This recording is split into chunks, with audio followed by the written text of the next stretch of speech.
Казакстандын эли ушинтип кыйналып турат. Казакстандын балдарынын, казак балдарынын каны төгүлүп ата-энеси ыйлап турушат. Ал эми мындай тарых биздин башыбыздан өткөн.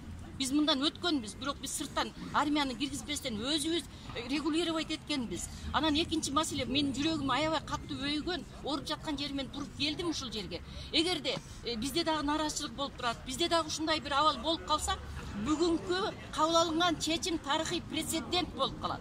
Бүгүн Казакстанга ОДКБ армиясын киргизе турган болсо, эртең ушундай абал Арменияда болуп калабы, же дагы Тажикстанда болуп калабы, же Кыргызстанда болуп калабы, ошол жака дагы ОДКБнын армиясын киргизгенге прецедент болуп калат. Биз прецедентке каршы турушубуз керек.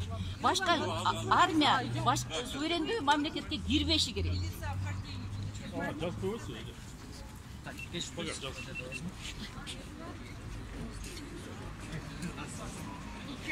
Да, прямой генплей.